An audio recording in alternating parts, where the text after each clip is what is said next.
This is a true story. The reconstructions are based on original cockpit voice recordings.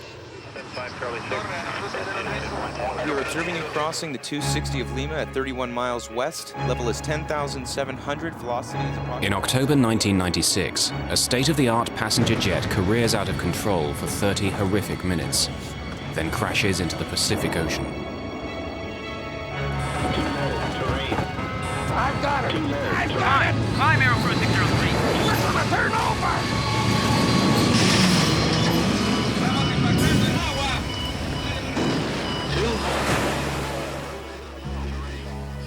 At the time, no one understands how this could happen.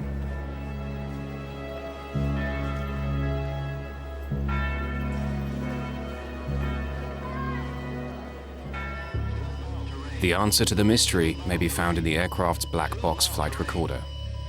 The story investigators uncover is how a simple human error set off a chain of events that ended in tragedy.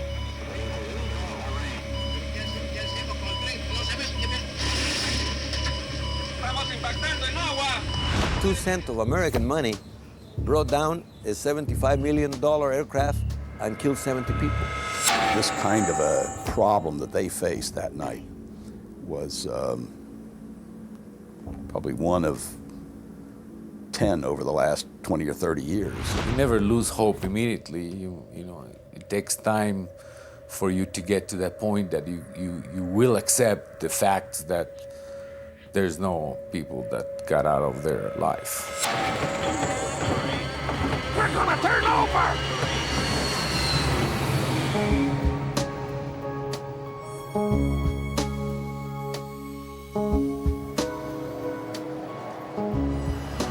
Lima, Peru. Jorge-Chávez International Airport. Aeroperú Flight 603 prepares for takeoff for Santiago, Chile. The plane is a 4-year-old Boeing 757, a state-of-the-art passenger carrier known for its reliability and safety.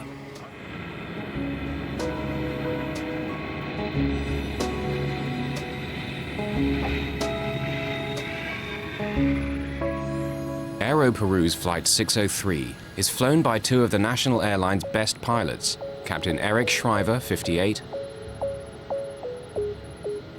and First Officer David Fernandez, 42.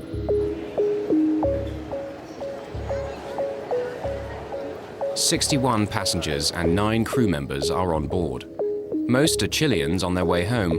Others are Peruvian, British, Italian, Spanish, 1 New Zealander, and other Latin Americans.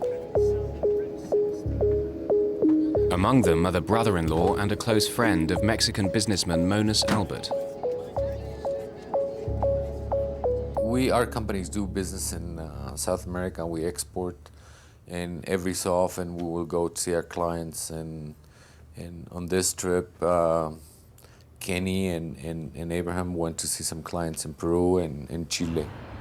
I had a very good relationship with both of them. With my brother-in-law, of course, we were like brothers. I love the guy. He married my only sister, so we had a great relationship.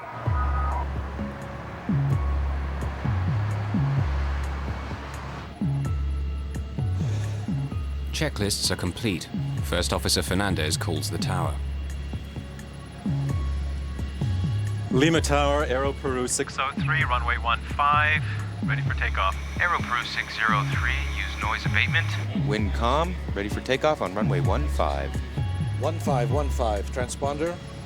Flaps 15, takeoff briefing complete. The captain makes a joke about the precision. See how accurate we are? Not even Swiss. Rolling.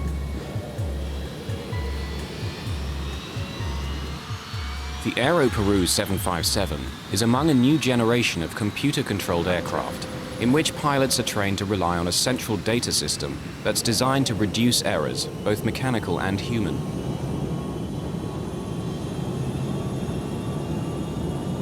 Power set. Power set. On takeoff, the aircraft performs perfectly. 80 knots. Check. V1, rotate. V2.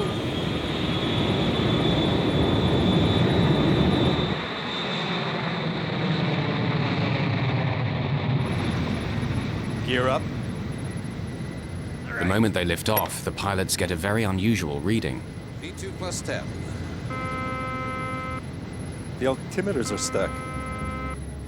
The altimeter indicates the height of the aircraft off the ground. It reads 0, though they are obviously flying. The altimeters have stuck. Yeah, All of them. this is really new. Keep V2 plus 10. The 757 is equipped with 3 altimeters, one for the pilot, one for the co-pilot, and one for backup. All 3 are dead. Then they lose another crucial instrument, the airspeed indicator. The speed. Eh? The speed. What's going on? We're not climbing. No, I am climbing, but the speed. Hold it. Maintain speed. Aeroperú 603 leaves the lights of Lima out over the Pacific Ocean. With no airspeed or altitude instruments, the pilots are now flying blind.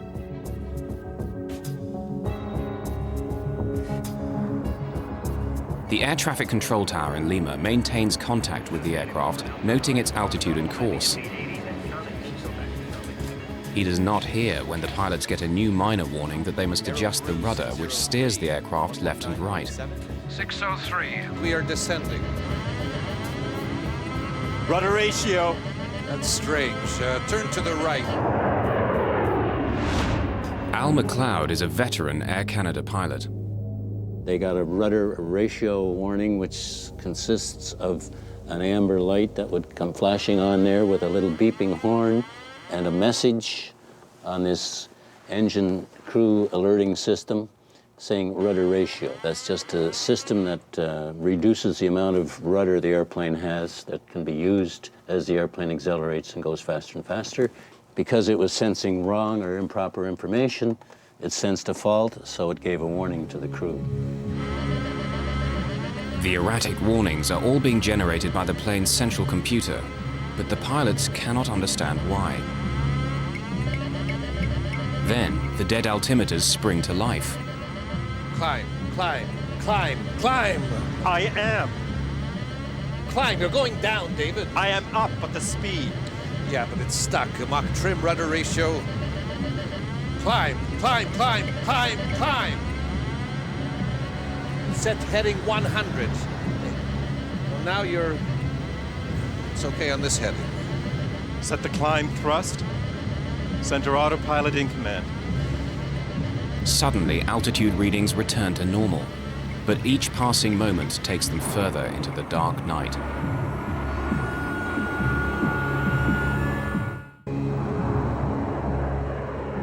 Captain Shriver tries to engage the autopilot to give them time to think. There is no command. The speed is better now. The autopilot requires identical data from 2 of the aircraft's 3 flight-controlled computers. But Shriver's instrument readings are so different from those of Fernandez, the autopilot disengages. Then another alert. Mach trim, Mach trim. Mach trim indicates that the plane is not flying in a level position, and yet the 757 seems to be flying normally.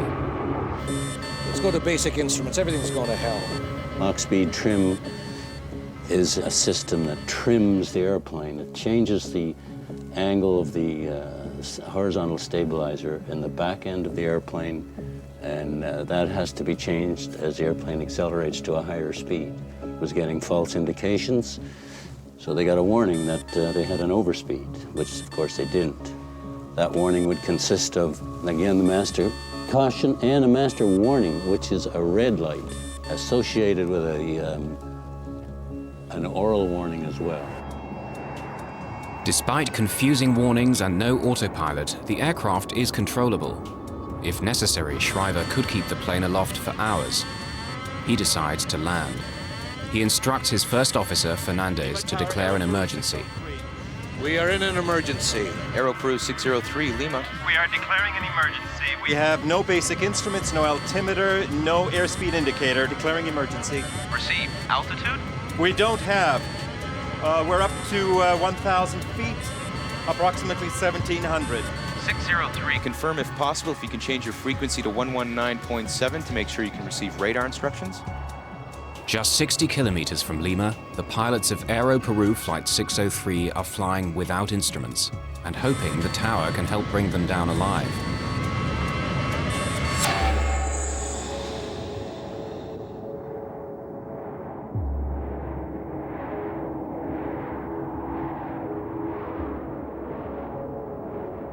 Lima, 603. Aeroperú 603, Lima. We request vectors for ILS. Runway 15. They seek the runway with the help of a guidance transmitter called the Instrument Landing System, or ILS. The ILS provides information on the course, while altitude information comes from the aircraft's transponder. Affirmative, maintain present altitude. What level do we have? We have 4,000 feet. Can you confirm for us? Correct, maintain 4,000. Shriver and Fernandez have never experienced nor been trained for this emergency. Auto throttle disconnect. Really, we don't have any control. We don't have any control, not even the basics. Let's see. Check everything. The airplane was controllable, but you first have to diagnose what's wrong. And it's very easy from 20/20 hindsight, sitting here in a chair on a nice sunny day, to say, this is what he should have done. But in the cold, dark night with bells and whistles going off, it's very difficult to analyze conflicting information that you're getting. This kind of a problem that they faced that night was probably one of 10 over the last 20 or 30 years that has been similar to this.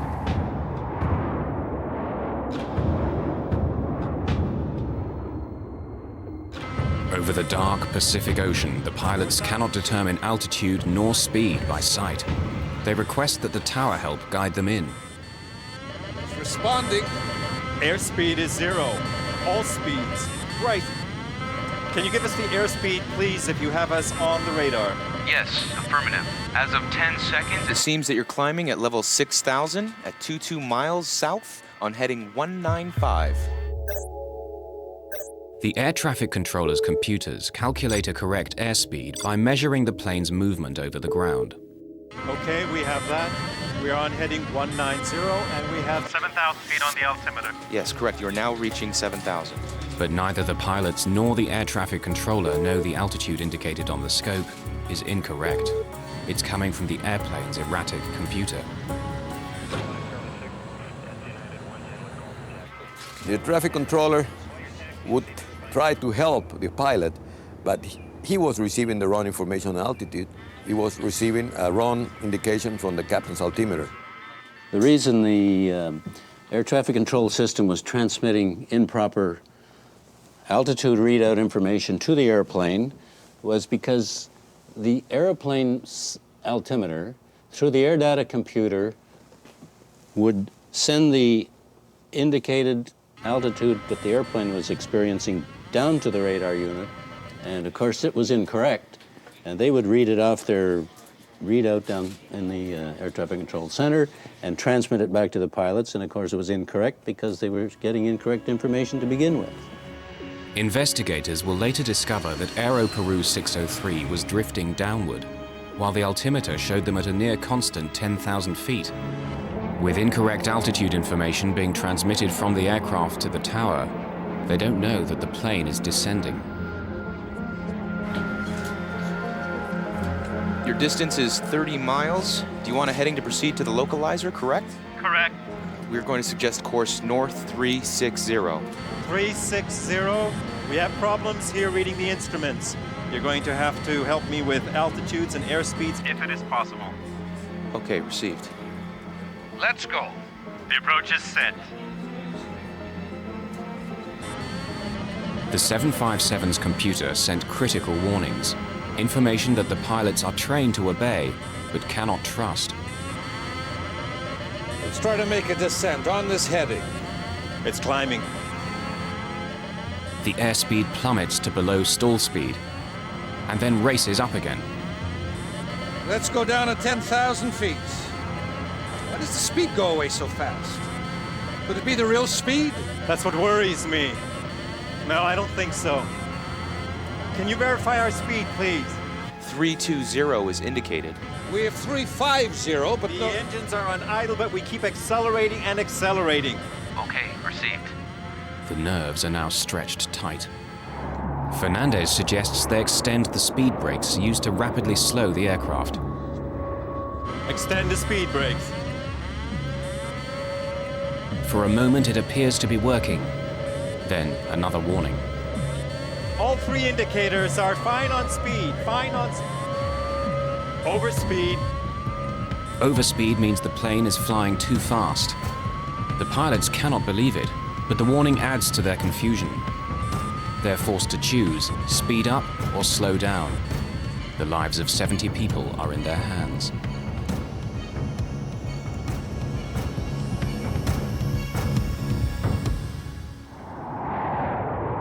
"15 minutes have passed since takeoff. Then the computerized brain of Aeroperú Flight 603 sends another burst of contradictory warnings. Rudder ratio. can't be. Nothing's disconnecting. All engine instruments are okay. What can our real speed be? The speed indications are okay. Lima Tower provides their only chance of survival. We are observing you crossing the 260 of Lima at 31 miles west. Level is 10,700. Velocity is approximately 280 over the ground. Perfect. The controller's 10,700 feet information is wrong. False information is being generated by the 757's computers and radioed to the tower. Overspeed. The brakes are still on, but now another overspeed warning. Now the stall warning sounds. Let's descend. Can't be over speed. We're still flying. They get a stall warning that the airplane is falling out of the sky. At the same time, they got overspeed warning. Impossible to have two contradictory alarms. Either you're stalling or either you're having an overspeed. So that created more confusion. Really, this problem has never happened before. It was a new emergency. In aviation, you always figure, what's going to kill me? What is the critical thing? Let's take care of that first, and then we'll take care of the other lesser issues later on. When you get stall warning or when you get an overspeed indication, you need to pay attention to those immediately. In this case, they were getting both a stall warning and an overspeed. Well, which is right? First Officer David Fernandez finally realizes that the odds are against a safe landing. We request, is there any plane that can take off and rescue us? Acknowledged. Rescue has been alerted. Any plane in the area to guide us? An Aeroperú that may be in the area. Anybody? No, don't say anything like that. Yes, because right now we are in a stall. The stick shaker starts vibrating violently, indicating the 757 is going too slow and will fall from the sky. Aeroperú 603. We have a 707 that is leaving for Putuel. We will advise him. We are not in a stall. It's a false alarm. Shriver's airspeed indicator reads 350 knots, well above stall speed. No, we have stick shaker. It has to be. But even with speed brakes and everything, we're maintaining 9,500 feet. Why aren't we getting the same reading? When the airplane is slowed up to a point in the air that it can no longer sustain itself in flight, it stalls. The wing stalls or stops flying. There's a warning system built into the airplane that tells the pilots when that's happening. It's known as a stick shaker, along with a voice warning, which we just heard.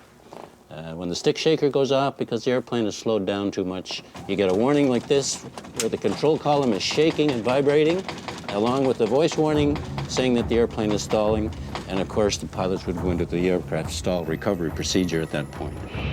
The pilots fail in their attempt at a landing.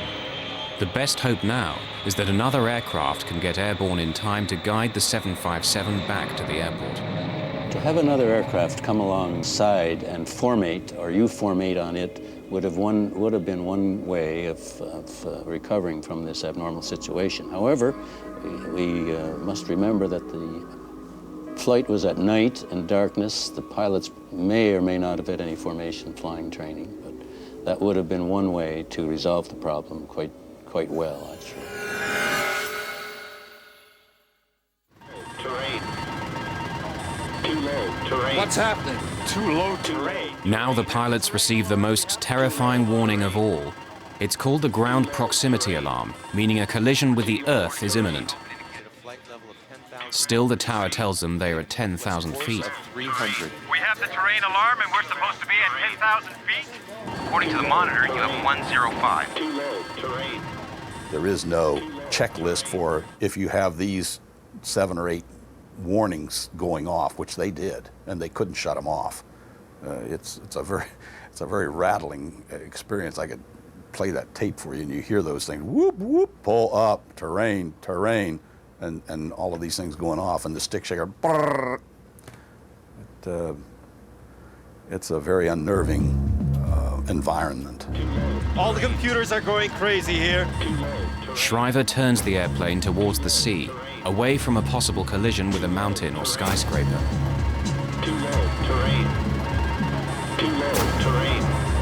Despite the erroneous warnings, the terrain alarm is correct. There's a system on board the aircraft, the ground proximity warning system, and it senses a rate of descent in the airplane. The irony of the situation was they were getting warnings from that saying too low, terrain, terrain, too low. That probably, in all probability, was a true warning. But because they'd been subjected to so many warnings and ongoing false warnings, horns, bells, and whistles, that they didn't really, I don't think, react to that too seriously.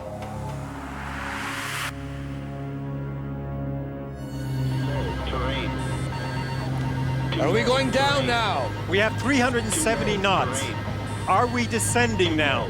We are showing the same speed. You have 200 knots speed approximately. Speed 200 knots. 220 ground speed, reducing speed slightly. The pilots are stuck. 200 knots is precariously close to a stall speed. Damn, we're gonna stall right now. Let's go up. Let's see. Let's go up here. 2 Peruvian men grapple with a deadly situation. A computer that tells them they're going too fast, too slow, and too low, all at once.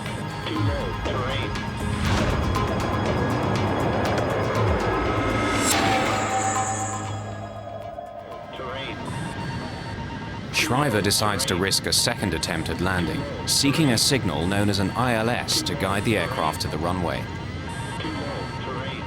I want to try to intercept the ILS. I'm trying to descend.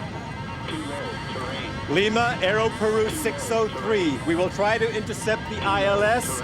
Let us know if we are in. Received, Aeroperú 603. You show now level 9,700. The instruments seem to be working. For a moment, there's a glimmer of hope. This one's right. This one's okay, too.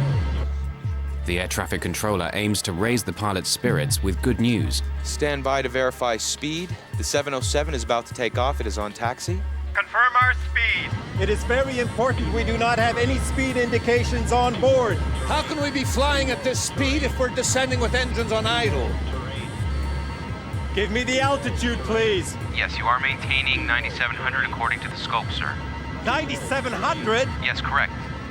What is your indicated altitude? Do you have any visual reference? 9,700, but it is indicating too low terrain. Are you sure you have us on the radar at 50 miles? Hey, look! With 370, we have 370 what? Do we lower gear? Aeroperú 603, Lima. What do we do with the gear? Suddenly, they realize the awful truth. We're hitting water! Pull it up! Climb. Climb Aeroperú 603. If you need to, pull up. For 20 seconds, the pilots struggle for altitude.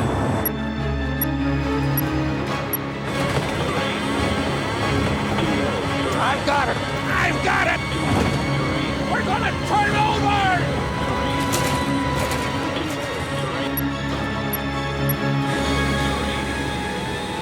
Aeroperú 603, Lima.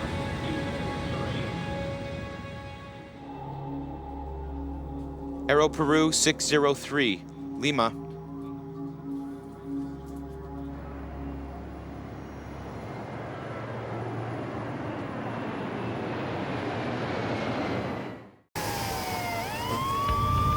The next morning, Mexican businessman Monas Albert learns that an Aeroperú flight has crashed. From Lima to Santiago.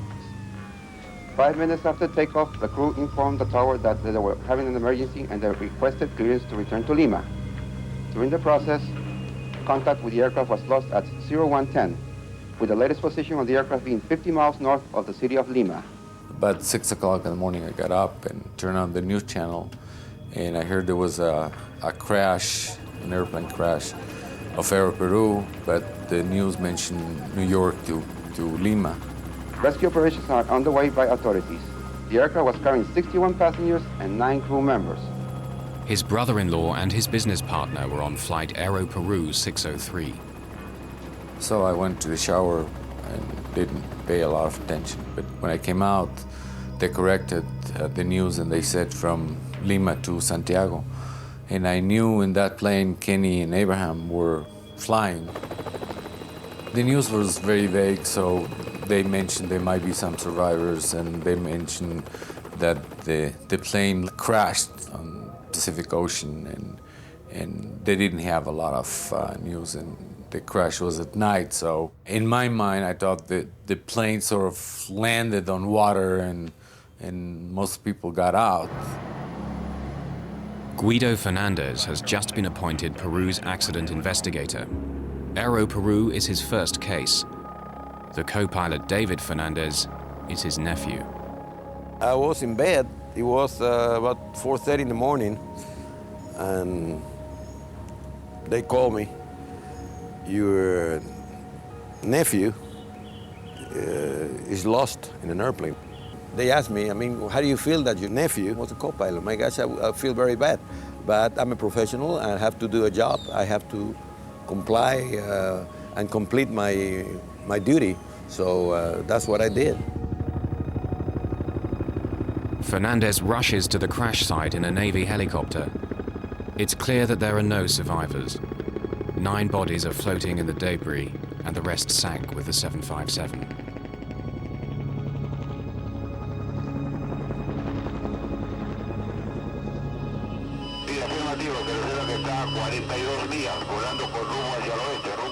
Fernandez puts the awful sight and all thought of his nephew out of his mind.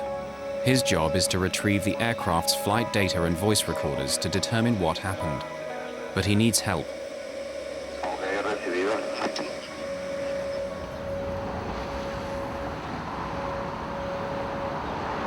Fernandez contacts the National Transportation Safety Board in Washington, D.C., one of the world's leading agencies for air accident investigation.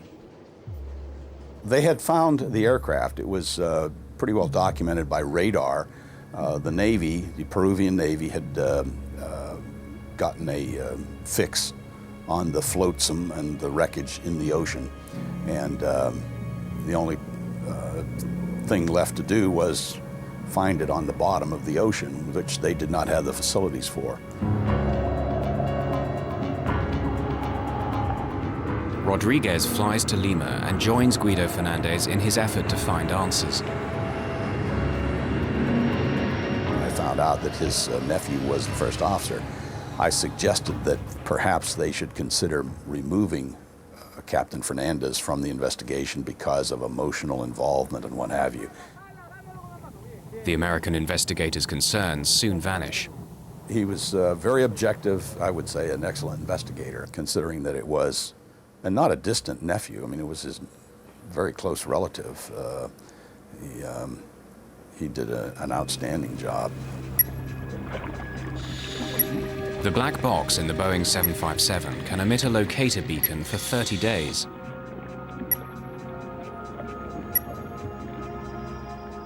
The US Navy provides underwater remote-operated vehicles to survey the debris field, seeking the black boxes.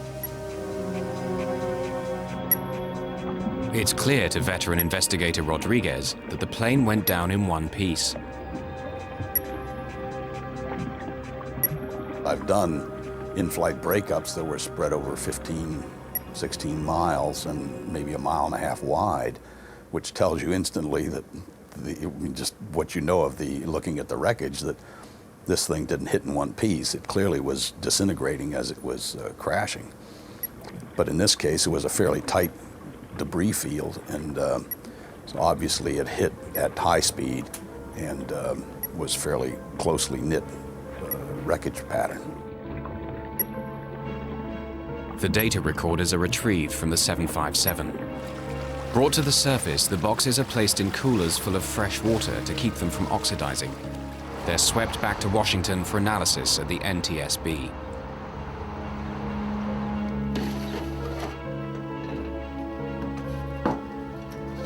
The cockpit voice recorder might offer the evidence investigators seek. Every word spoken by pilots Shriver and Fernandez and every unnerving alarm has been recorded on audio tape. The recorded voices are faint and sometimes hard to make out, but the chaos in the cockpit rings through with chilling clarity. Too low. Terrain. Too low. Terrain. Too low. Terrain.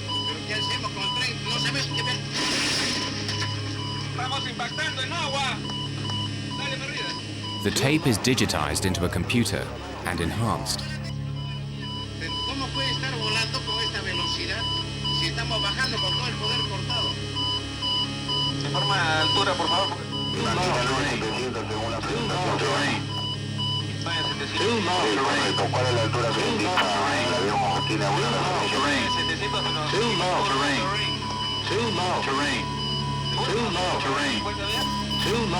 It was clear to us that they were really experiencing a problem with airspeed and altitude, and the airspeed and altitude indications in the aircraft are strictly a function of what we call the pitot-static system.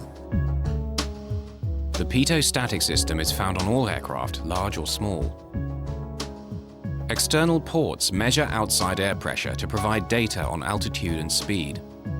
If these ports are obstructed, the plane's computers generate false warnings. But why these ports would be blocked is a mystery. Robotic vehicles are deployed to find the missing piece of the puzzle. Investigators are stunned to discover that Captain Shriver's static port is completely blocked with tape.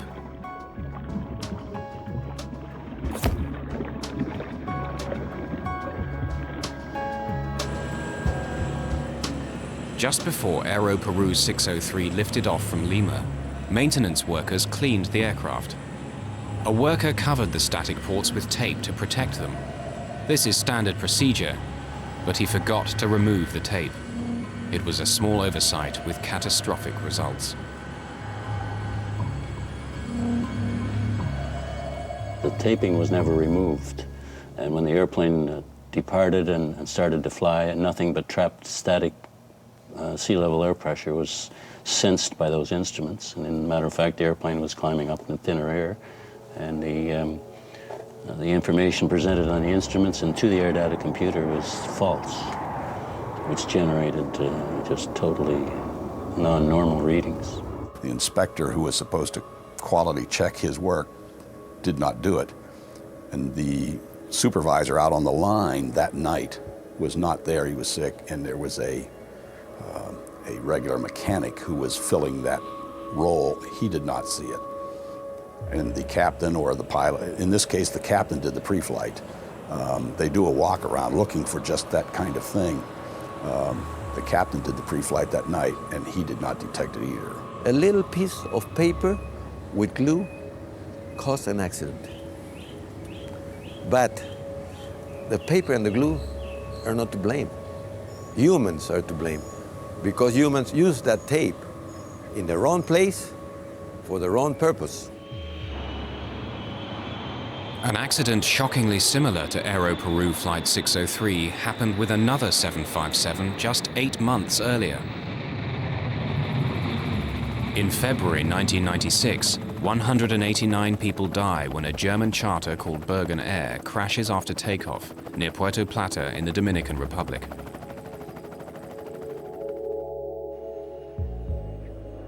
The NTSB assists in the investigation. A survey of the wreckage revealed that one pitot tube, the other critical part of the pitot-static system, is blocked. As with Aeroperú 603, night is the pilot's worst enemy. The Bergen Air pilot flips the plane upside down before crashing into the sea.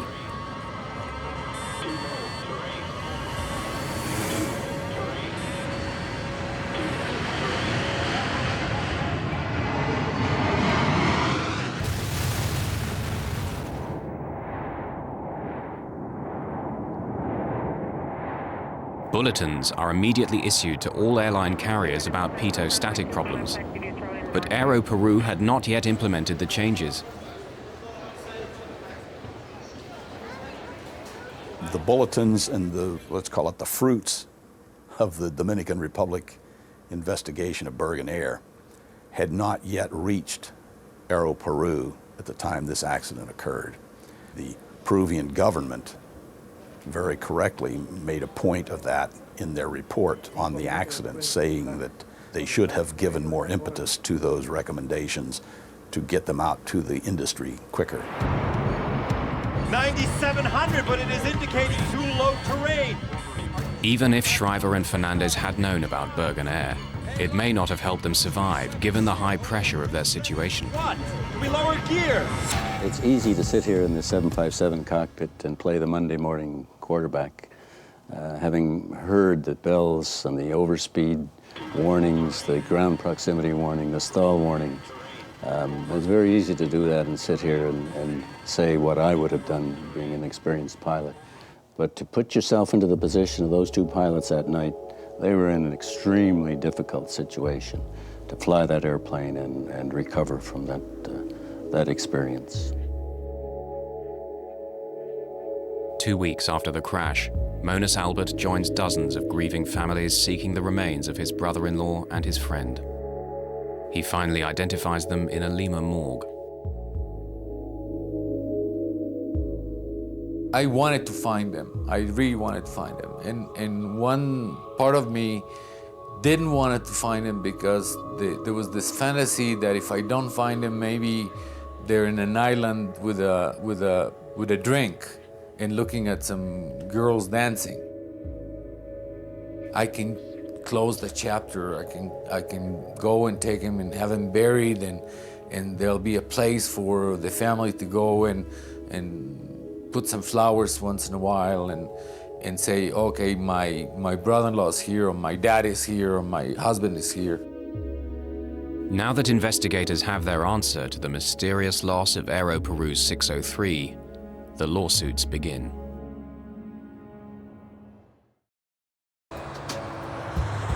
In November 1996, a Miami lawyer takes the case on behalf of 41 passengers and crew, arguing that Boeing is liable for the accident.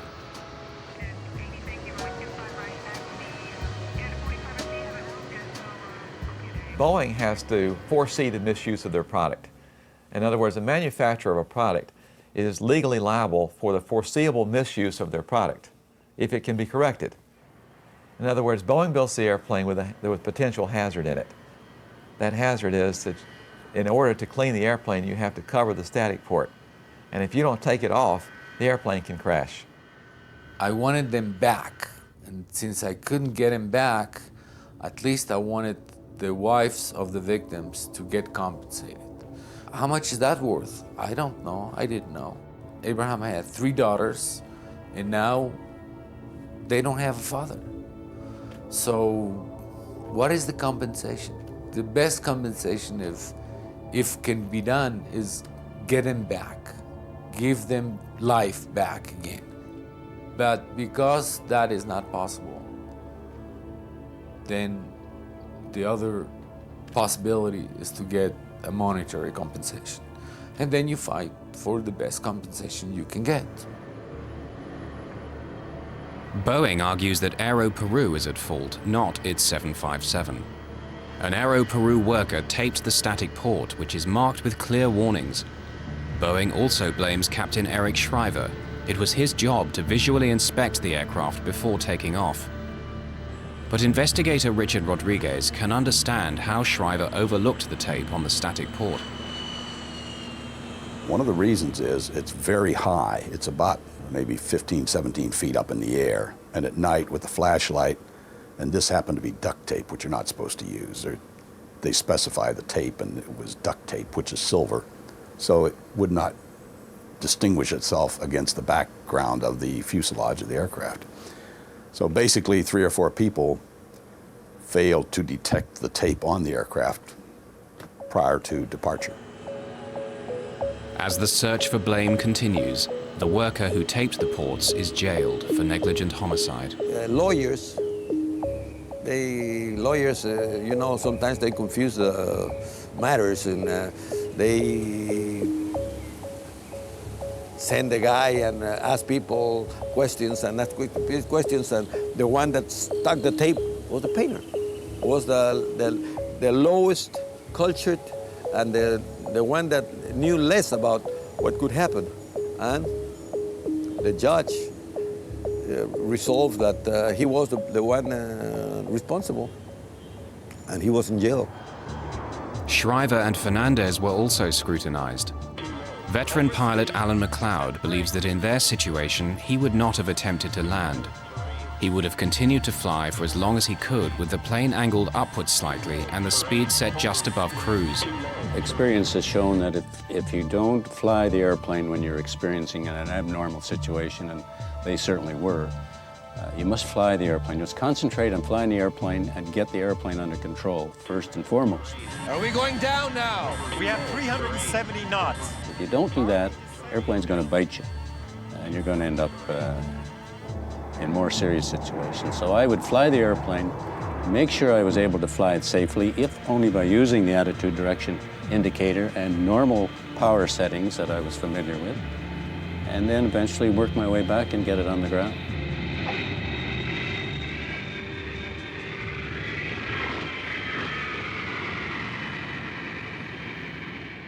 In 1999, Boeing and Aeroperú decide to settle the lawsuits out of court. Families and loved ones received an exceptional settlement, averaging $1 million US per victim. The damages were high because of the terrible way the victims of Aeroperú died. We were able to show that a lot of the people were alive. In a crash like this, a lot of the people would survive the crash and then died of drowning. There was no question in our minds that the people suffered terrible, terrible terror and pain when this happened to them. They were horrified. They were awake. They knew what happened. The disaster helped sink Aeroperú. Combined with increased competition and rising debt, the national airline goes bankrupt in 1999. Boeing increases training on pitot-static problems and issues new regulations and approved static port covers.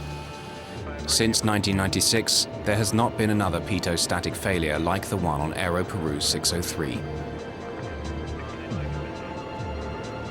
The designers of these products and the manufacturers of the products know that they have to take safety into account.